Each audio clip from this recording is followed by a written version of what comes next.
I'm glad you've had an opportunity to share your original moments and some laughter and some shared company in your life.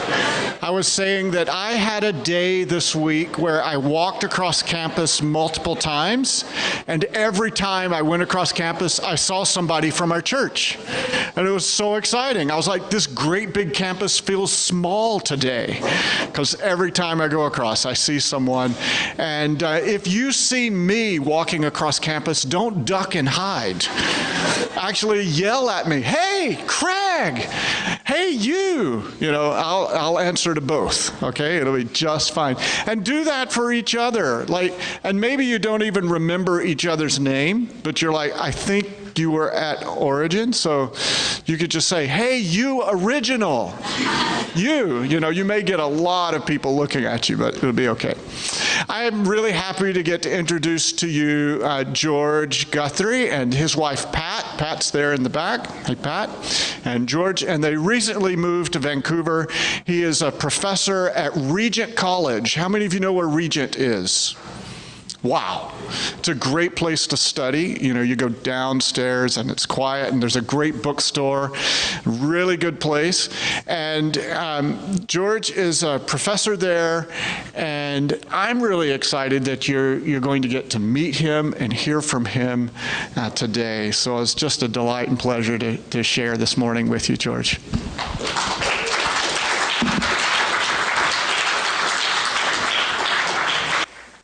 Well, good morning. It is great to see you. Pat and I have so enjoyed getting to know you guys a bit. Okay, it's on. At least the little green light's on. Can you hear me okay? Okay, I think it's doing all right.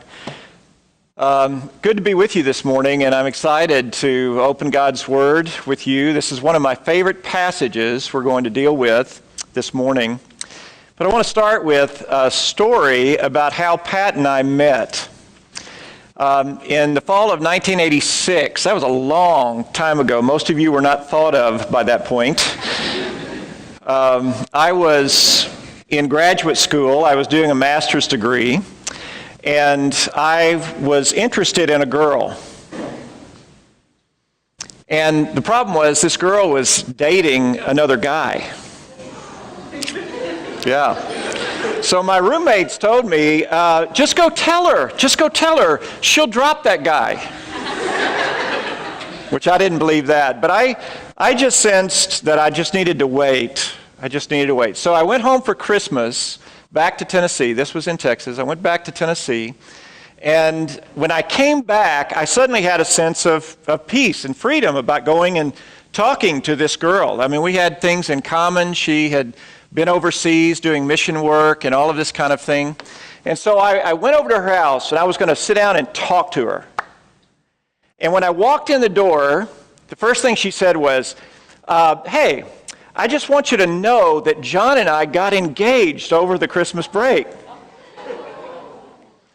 And I said, great. I'm baking a pie today. I just came over to borrow some sugar. No, I didn't. I actually told her why I had come over, and she said, well, that's nice. See you later. And so I went out, and I had time with the Lord that day, and I remember just pouring out my heart to God. I was 27 years old at the time. I was longing to meet, the right person. And I remember pouring out my heart to the Lord and just saying, Lord, I really want to be married. I want a family. But if you want me to be single, then that's, what you want, and that's great. But I really did come to a place of just surrendering, say, Lord, I want what you want more than I want anything else. And in the next week, I had two people who were prayer partners with me on the campus. One was a professor, another was another graduate student. And both of them, within a week of each other, they didn't know each other, but both of them within a week of each other said, the Lord has changed how I pray for you about a wife. From, Lord, in your timing, to, Lord, go ahead and send her. And I thought, well, did I just look desperate, or what is the situation here? But within 2 weeks, I was a TA, a teaching assistant for one of the Greek professors on campus, and within 2 weeks, that professor that I was the graduate assistant for got sick, and I taught this Greek class for a whole week. There were 65 students in the class, 5 women. And sitting on the front row was this beautiful, beautiful young woman. And I tried to, just help her with her Greek and that kind of thing. And after class, she would get up and take off. And after the end of that week, I was walking across campus one day, and I saw her. She worked on the grounds crew at the graduate school. And I went by, and I just talked to her for about 20 minutes. Or really, for about 20 seconds. And then I got up the courage to ask her out. And we went out for our first date on Valentine's Day in 1987. Thank you, girls. That's great. Now, the reason why I share that story is because this was a crossroads moment in my life. We all have times in our lives where we come to intersections. And those intersections are very, very significant because they determine the direction of our lives. We come to these moments and our lives zing off in a particular direction. My relationship with Pat, this was Pat that I was talking about. Pat and I will have been married for 31 years this next month. And my relationship with Pat has shaped me in ways that I could never have imagined. The way I interact with the world, the way my children would turn out, it's largely due to their wonderful mother. The way I see the future. My relationship with Pat would determine that I would grow to love tea and scones and Jane Austen movies. Guys, just get used to it. It's going to happen. She changed my life in so many ways and determined the direction for my life. The decisions we make at these major crossroad moments in life really determine the course of our lives. If you think about where you are in life this morning, your choice to attend UBC, which is where most of you are at the moment, will shape you. Your choice of vocation will in some ways determine your destiny. The person you choose to be while you're here, the people with whom you relate are going to mold you into a particular kind of person. Many of you will meet your spouses here at UBC if you haven't already met them. And that is going to determine the direction of your life that you meet at this crossroads, and it's going to lead you down paths that are going to shape you into the person that you are going to become. And especially as you deal with challenges and problems in your life, those challenges and how you face them are going to really determine the direction of life. Your failure, even your sin and how you deal, with moments in which you know that you've done something that does not please God, how you deal with those moments are going to determine your future. How will you respond to these key crossroad moments, especially as you think about your relationship with God? And make no mistake, the most important thing about you is that you were made for a relationship with God. Now today, we're going to be looking at a passage from Exodus. We're going to talk about Exodus 33 and 34. And this is a significant crossroads moment for the people of Israel. You've been tracking with this story over the past few weeks. If you think about it, in Exodus chapters 25 through 31, God gives a blueprint for the tabernacle. The tabernacle was a worship center. It was kind of a tent, really not that big of a tent, but it was designed for the Israelites to have in the middle of their camp so that they could come into the presence of God and worship the Lord God. because God desires to dwell in the midst of people. This idea is summed up in Exodus 29, verses 45 and 46. And it reads like this: "Then I will dwell among the Israelites and be their God, and they will know that I am the Lord their God who brought them up out of Egypt, so that I might dwell among them. I am the Lord their God."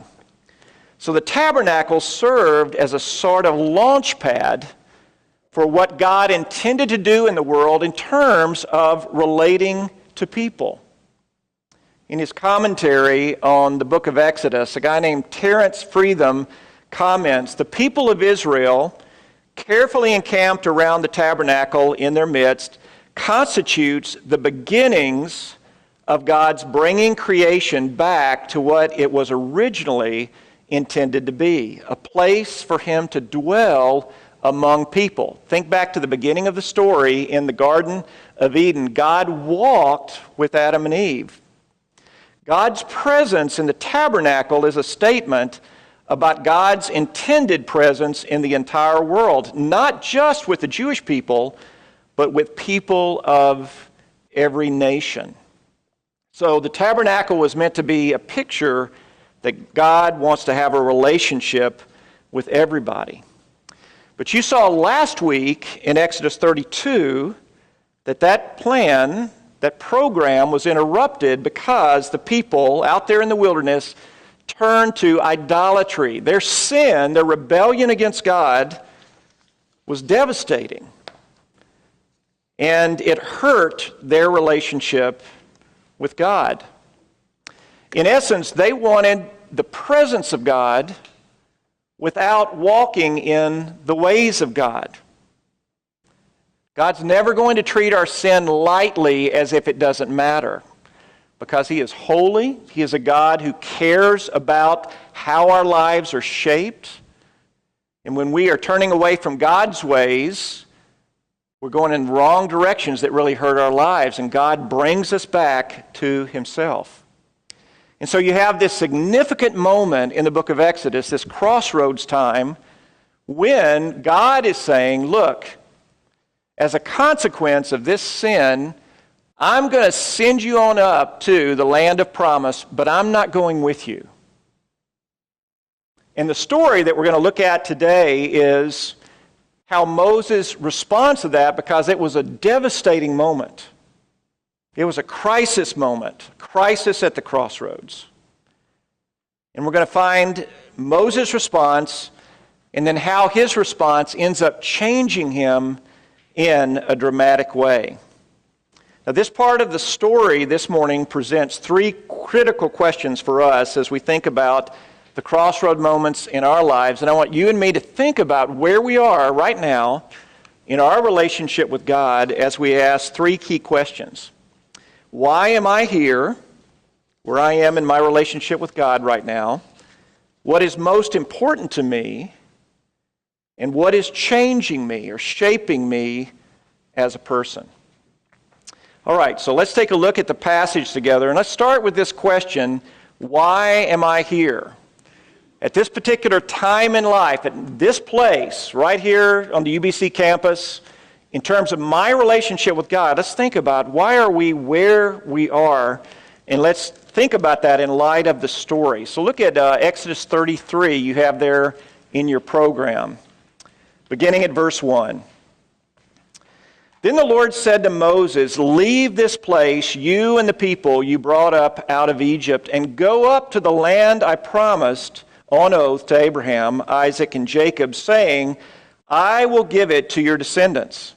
I will send an angel before you and drive out the Canaanites and the Amorites and the Hittites and the Perizzites, the Hivites and the Jebusites. Go up to the land flowing with milk and honey, but I will not go with you, because you are a stiff-necked people, and I might destroy you on the way." When the people heard these distressing words, they began to mourn, and no one put on any ornaments. For the Lord had said to Moses, "Tell the Israelites, you are a stiff-necked people. If I were to go with you, even for a moment, I might destroy you. Now take off your ornaments, and I will decide what to do with you." So the Israelites stripped off their ornaments at Mount Horeb. Now Moses used to take the tent and pitch it outside the camp, some distance away, calling it the tent of meeting. And anyone inquiring of the Lord would go out to the tent of meeting outside the camp. And whenever Moses went out to the tent, all the people rose and stood at the entrance to their tents, watching Moses until he entered the tent. As Moses went into the tent, the pillar of cloud would come down and stay at the entrance while the Lord spoke with Moses. Whenever the people saw the pillar of cloud standing at the entrance to the tent, they all stood and worshiped, each at the entrance to their tent. And the Lord would speak to Moses face to face as one speaks to a friend. And then Moses would return to the camp, but his young aide, Joshua, son of Nun, did not leave the tent. It was a crossroads moment. God said, "You're going up to the land, and I am not going to be actively involved with you." Now, we know that God is everywhere, right? There's the deadest church in this town today, the deadest church in North America. God's there. He's present because God is everywhere. But what God is talking about here when he says, "I'm not going to go up with you," he's saying, "I am not going to be actively involved with you as you go up to the land. You're not going to have the opportunity to relate to me, to talk to me about the things that are going on, to call out to me for help when you face danger or difficult situations." And so it was a tremendous crisis. There were terrible consequences, and the reason was because God says, "You are a stiff-necked people." Now this word, stiff-necked, is an adjective. It means you're a hard people. You are difficult. The word could even mean burdensome in Hebrew. If you're a parent, or one day when you are a parent, you will find that there are times when your children are tiring because they are stiff-necked. I remember when Anna, our daughter now is 22 years of age, she's a graphic designer who lives in Chattanooga, Tennessee. And she is a delight, but this was not always the case. And I can remember when Anna was small, she was 3 or 4 years of age, and there were times when we would instruct her that she needed to do certain things or act a certain way, and I can remember her standing there and she would be like this.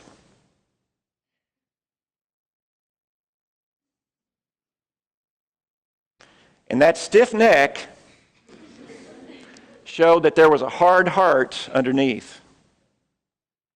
And I can remember at times Pat would do a little thing with her, and she would take a rock and she would take putty that was kind of moldable, and she would say, "Now, Anna,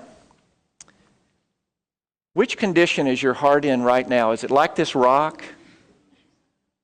Or is it moldable like this putty?"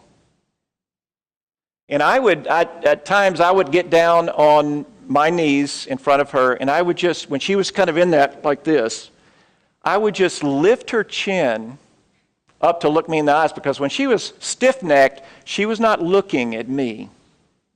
She was normally looking down like this, but I would take her chin and just kind of gently pull her chin up to where she was looking me in the eyes. And when we made connection, when we made eye contact, her eyes were just puddled. And you could see that her heart was softening. And in this sense, her neck was turning upward and not stiff anymore, right? So what had happened was the Israelites had gotten to a place where they were in essence saying to God, "I don't want to do things your way. Yeah, I want you to be my God, and I want all the blessings and the promised land and all that stuff, but I don't want to walk in your ways. I want to walk in my ways." Does that sound familiar to you at all? We all have times in life where we fall into that because we become stiff-necked too at times. Now it says when the people heard these distressing words. That word means disastrous, something that's really not good, that God was not going to go with them. It was a crisis. It was a disastrous thing.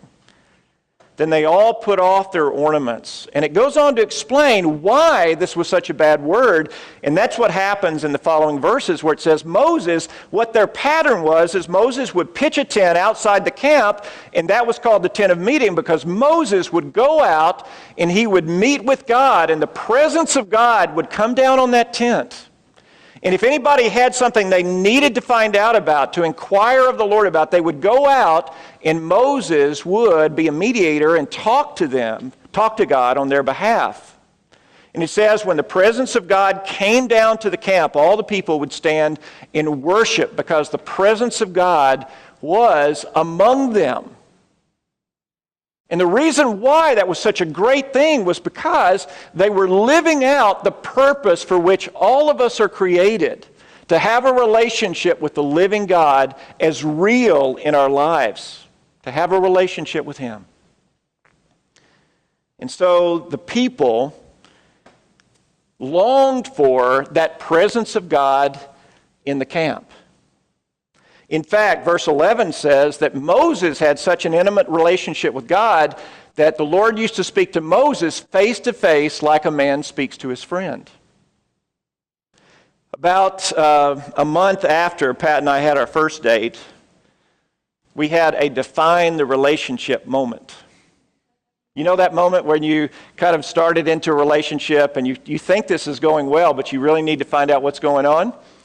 And we went out after church on a Sunday night to a place that had tea and coffee and pie and, dessert. And so we went out and I was nervous. And we were sitting there and I had my hands up on the table. And I just said, well, here goes. So I said, I've really enjoyed the time that we've been spending together.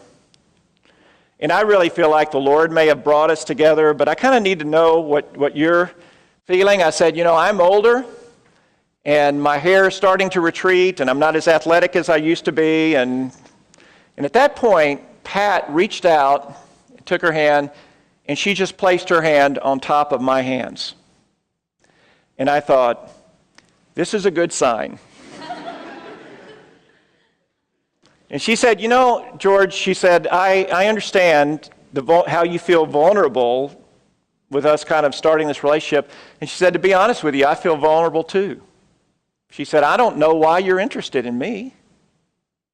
You're a PhD student, and she kind of listed several things that she felt insecure about.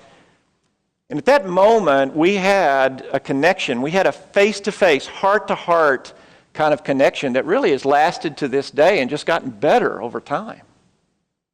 Face-to-face. That kind of relationship with somebody where you can share your heart and you know them. And so this was a crisis moment for the people of Israel because they had come to this place because they had turned away from that to doing their own thing. Now, you may be here this morning and you have not yet made a commitment to Christ. You're still learning about Christianity. You may have been a Christian for a long time. It may be that you had that kind of intimacy with the Lord in the past, or maybe you've never experienced that. But think about, where are you? Where are you in your relationship with God at this point? Do you know God's active presence in your life? All right, secondly, this passage gives us another question to think about, and that is, what is most important to me? Crossroads test what we value. We come to these key moments in life, and we find that we're asking big questions about what's really, really important to us. And I would imagine that a lot of you are living that right now. Some of you who are seniors, you're in your final year of school. You're asking huge questions about, what do I want to do with my life? What do I value in life? Crossroads give us that opportunity to think through such things. In verses 12 and following, let's look first at verses 12 and 13. we read, Moses said to the Lord, "You have been telling me, lead these people, but you have not let me know whom you will send with me. You have said, I know you by name, and you have found favor with me. If you are pleased with me, teach me your ways, so that I may know you and continue to find favor with you. Remember that this nation is your people." So Moses responds to this crossroads crisis in a couple of different ways. The first thing he does, he asks God to show him his ways.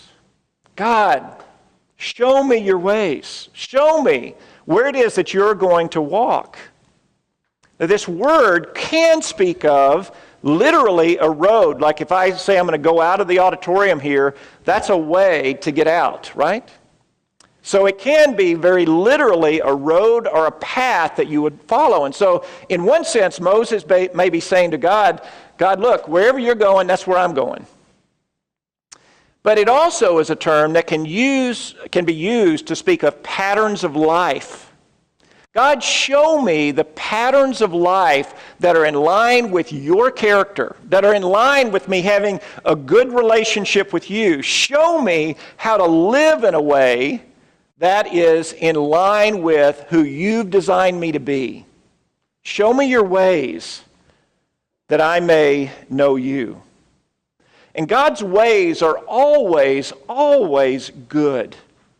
God's ways are never small and arbitrary. God is always giving us patterns of life that fit with what is going to be good for us, healthy for us as human beings. I was in the Denver airport the other day. I was getting ready. I'd been at a professional meeting in Denver and was flying to Memphis, and I was standing in line at Starbucks. And behind me was a lady, and she had a little boy who was about 4 or 5 years of age. And the little boy wanted a big sugary coffee drink. And he was crying. He was pitching a fit. Do you say that here? Pitch a fit? That maybe not. Okay, he was really crying and upset. He wanted a drink, all right? So you get the idea. And his mom very calmly said, "Honey, it's early in the morning. You don't need all that sugar and all that caffeine right now. No, we're not going to do that." Very calmly. And then she turned back and talked to her friend who was standing in line with her. Well, the little boy just went into kind of the next gear and started crying louder. Started going up and shaking on her and banging on her. And that mom just stood there calmly, talking to her friend. And then after a moment, she turned to the little boy and she said, "I've already given you my answer. We're not going to get a sugary coffee drink this morning." And she went back and talked to her friend. The child said, "Well, let's try again." So the child started again. And the mom just turned back and very quietly said, "Honey, if you continue to ask for the drink, we're going to have to get out of line and you won't get anything." And after a moment, the child just settled down and was resigned to the situation and stood there by his mom. I wanted to go up and give her a good mommy sticker because she did exactly the right thing. I see so many parents who are bullied by their 4-year-old or 3-year-old, but you know what that mom was doing? That mom was training the child in certain ways of behaving, in certain ways of dealing with life and handling life. Why? Because that's really what is best for the child, right? It's not best for the child to let a child throw a fit and get their way every time they want something. And what God does with us is God trains us according to His ways so that we will know patterns of life that are good and healthy and in line with what He wants our lives to be. Teach me your ways so that I will know you and continue to please you. The ways of God are the key to the presence of God. We can't know the presence of God without knowing the ways of God. The second thing that Moses does here in this section of the passage is he expresses his desire to know God's presence at great cost. And this is where the value idea comes in. Look at verses 14 through 16. The Lord replied, "My presence will go with you, and I will give you rest." And then Moses said to him, "If your presence does not go with us, do not send us up from here. How will anyone know that you are pleased with me and with your people unless you go with us? What else will distinguish me and your people from all the other people on the face of the earth?" So God responds to Moses' commitment to his ways by saying, "I will go with you and I will give you rest." But I want you to notice what Moses is saying here. They were out in the Sinai desert at this point. God had promised to take them up to a land flowing with milk and honey. If you've ever been to Israel, especially the northern part of Israel, it's green, it's beautiful, it's lush. And Moses, in essence, was saying, God, yeah, I know the land of promise is great, but if you're going to stay here, if you're not going with us, I would rather stay here in this desert where you're going to be rather than going up to the land flowing with milk and honey without you. That's an amazing statement. He communicates a desperation to say, Lord, there are a lot of good things in life, but the most important thing to me is to know your presence, to know that you are among us, because he says that is what makes us distinct from all the other people on the face of the earth. That's the only thing that makes us distinct. And listen to me. Many of you are in great degrees. You're going to get good positions in the world. Some of you will go on, and some of you come from situations where you're able to buy lots of possessions and have a house and do all of that kind of stuff. And those things are great. They can be good gifts from the Lord. But here's the thing. If you are not living out the purpose for which you were made, which is to know the living God personally, to be his person in the world, to be made and shaped to be distinct because of your relationship with him, then all those other things end up being empty, as good as they are. Moses cries out in desperation to God because he realizes what is most important in life, and that is not just a religion, but a living relationship. Not rules, but relationship.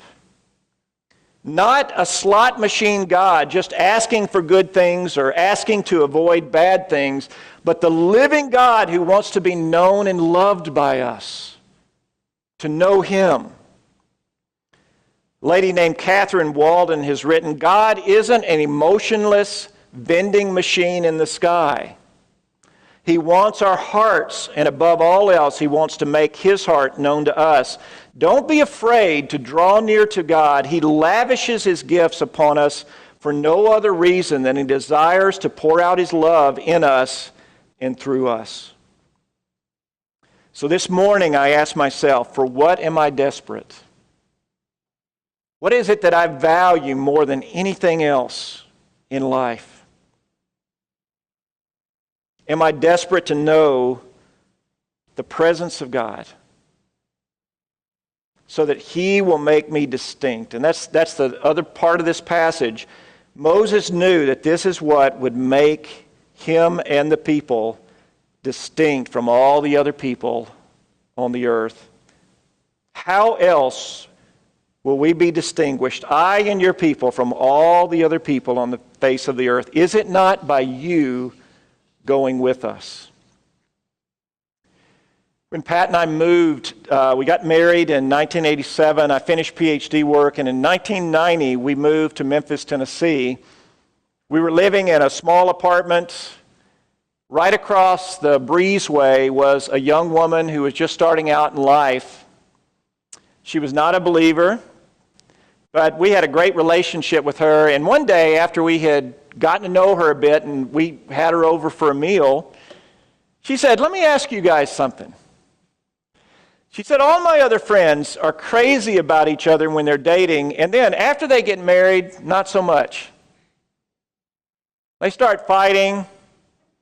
Seems like the romance goes out of things after a while.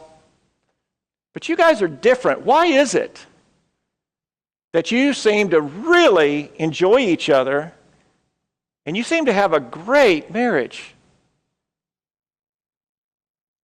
And I said, well, do you really want to know? She said, yeah. I said, are you sure? You really do want to know? And she said, yeah. I said, well, we have a relationship with Jesus Christ. He's the boss of our lives. He gives us the ways that we're supposed to relate to each other, to other people. And the reason why our marriage is different is not because of us, because we've got a lot of stuff, baggage. We don't always treat each other right, but because of our relationship with Him, as we get closer to Him, we're also getting closer to each other.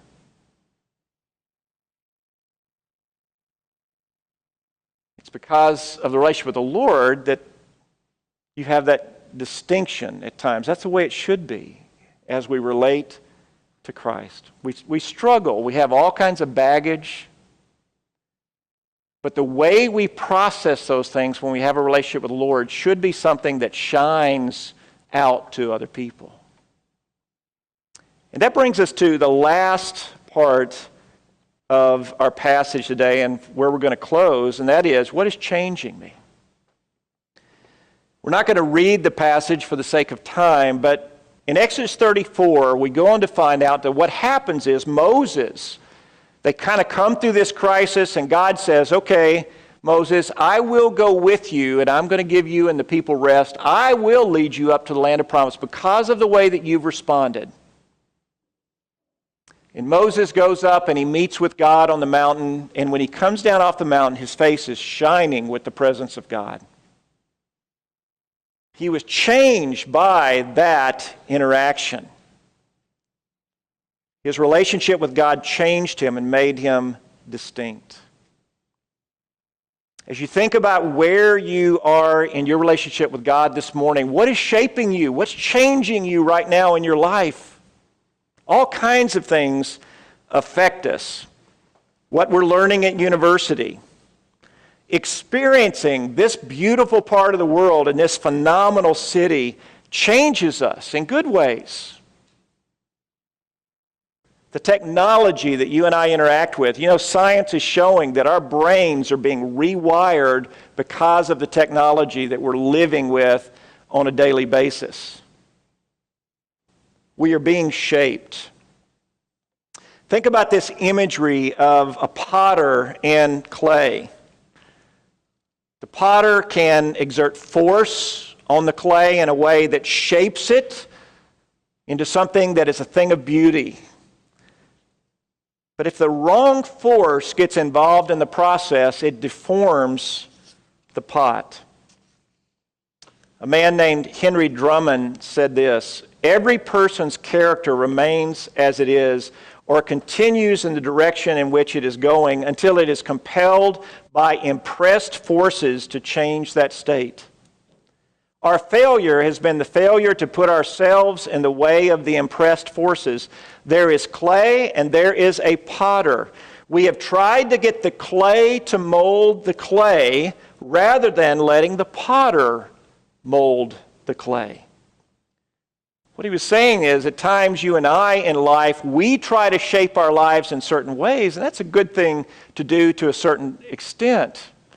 But we need the great potter. We need the Lord Himself to shape us in the ways that He wants our lives to change so that we can be the people that God has made us to be, and we can shine out on the world and affect the world in positive ways as we are on mission with Him in the world. I have a friend named Carlos who is in Israel. He's an Arab. He comes actually from a cultural Christian background. I met Carlos initially in Nazareth. This is a picture of the city of Nazareth. And when Carlos was younger, he was basically a thug. He was doing drugs, doing all kinds of crime on the streets. He had a brother named Thomas, and Thomas had gone off to Germany to start a nightclub. Very, very successful. He was making about $250,000 a weekend at this nightclub in Germany. And one day Thomas got a telephone call, and a family member said, "Thomas, you need to come home because Carlos has killed our brother-in-law. It was an honor killing, and you need to come home right away." So Thomas got on a plane and he flew back to Israel, and he found that actually the brother-in-law had not died. Carlos had stabbed him a bunch of times. He was in the hospital, but he didn't die. And Carlos had been put in jail. So after a number of weeks, Thomas was able to go visit Carlos in jail, and Carlos just wanted to talk about Jesus because somebody in jail had shared with him about Christ, and his life had been amazingly transformed. So Thomas went back to their mother and he said, "Mom, it's worse than we thought. Drugs have fried his brain, and he's just gone crazy." But after a few months, a hearing was held to determine his long-term sentencing, and Carlos, this young Arab guy, came into the courtroom. All of his family was there. There was a secular Jewish judge who was presiding, and they came to a point in the hearing, and the judge said to Carlos, "Carlos, would you like to say anything?" And Carlos said, "Yes, I would." And Carlos stood for about 30 minutes, and he just shared the gospel of Christ, how Jesus Christ had changed his life, transformed him. And they got to the end of that, and the secular Jewish judge said, "Carlos, well, you should thank Jesus because your face is glowing. And I can tell something really dramatic has happened to you, and I'm actually going to let you out on probation so that you can continue to pursue whatever this is that has taken place in your life." First thing Carlos did when he went out is he went to visit the guy he had tried to kill in the hospital and led him to Christ. He led all of his family to Christ, including Thomas. And now today, Carlos and Thomas are connected to a school in Israel which is about 2/3 Jewish followers of Jesus and about 1/3 Arab followers of Jesus. And they all live together in community, and Carlos is having an amazing impact in leading both Jews and Arabs to Christ. His life has been amazingly transformed. He's a humble guy who God is really using. Folks, we all need relationship to know the presence of God in our lives more than we need anything else, because it's very much in line with who God has created us to be. And once we have that, then the other pieces of life will fall into place. Let's have prayer together as we close our time. Father, we thank you very much for your goodness to us. Father, I thank you that even though we are just normal people, we have all kinds of challenges and struggles in life, that you want to walk with us in the midst of those challenges and struggles. Lord, I thank you that you care about each of us individually, and you want us to know you and walk with you. And I pray, oh God, that wherever we are in our relationship with you this morning, I pray that at this crossroads moment, that we will think deeply about our relationship with you and how we're responding to you. And I pray, Lord, that you would put in our hearts a desire to know you better, to have that face-to-face relationship, so that you might transform us in good ways to have an impact on the world. We thank you for your word. We pray that it would live in our hearts this week. In Christ's name.